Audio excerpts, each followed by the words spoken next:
Countrymen and women, last night President Hakainde Hichilema informed the nation that Zambia cannot have indefinite mourning and subsequently used his powers to do something unprecedented by cutting short the national mourning, which should have ended on Monday, 23rd June 2025.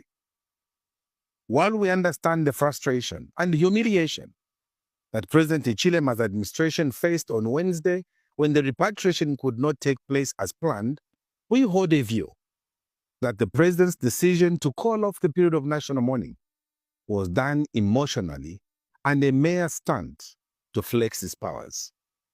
Without cohesion, the government did a noble thing to extend the period of national mourning to Monday, June 23rd.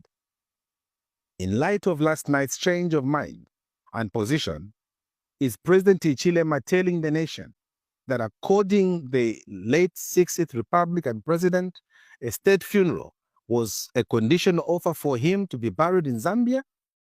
What could we have lost by allowing the mourning period for the late president to run up to Monday, as earlier stated? In our view, it is very insensitive that in one breath, the president is calling off the national mourning, yet in another, is issuing threats that President Lungu should not be buried in any other country. Where is room for re-engagement in such an environment? This is not the right time to show who holds power. It is rather time for sober reflection and providing leadership to the nation while supporting the grieving family during this trying time. Instead of de-escalating tensions, last night's address by the president has the potential to escalate the family's resolve to explore alternatives available to them. It is very unfair to squarely place the blame for the impasse on the Lungu family when they are not averse to bringing the remains here. Rather, they are merely opposed to government's unilateral decision to alter the spirit of the earlier agreement announced at a joint press briefing in South Africa, which agreement Mr. Hichilema himself acknowledged.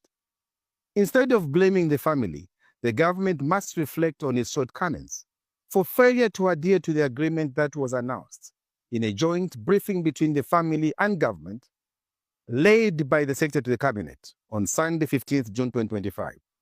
The hard line they have taken is simply aiding the family in making the tough choice of considering to bury President Lungu elsewhere. We should learn from history that Kwame Nkrumah died outside jurisdiction and was buried in a foreign land, and his remains were only repatriated to Ghana years later. Is that what we want? Our position as citizens first is that there is still room for re-engagement, but government should give unequivocal assurances that they will not abrogate any commitments they make and that they should be confined in a written contract. Let me also take this opportunity to caution Dr. Nevas Mumba not to be quick with issuing patronizing messages that could be injurious to the process. As former Vice President of Zambia, Dr. Mumba carries a very high responsibility to present himself as a neutral and non-partisan figure. It's regrettable that Dr. Mumba was too quick to publicly support a wrong call by Mr. Hichilema without being sensitive to the feelings of the grieving family and the nation at large. Let's remember that we are a nation in mourning, and we cannot trivialize what we are going through to be business as usual. There cannot be a return to normalcy that President Hichilema is proposing without bringing closure to this matter. As we call the nation to prayers and sober reflection, we want to ask that Mr. Hichilema takes time to isolate himself from all the noise surrounding him and let him make a decision not as a party president, but as a Republican president, as the situation at hand demands leadership from a father of the nation, and that is what we call of him to be for once.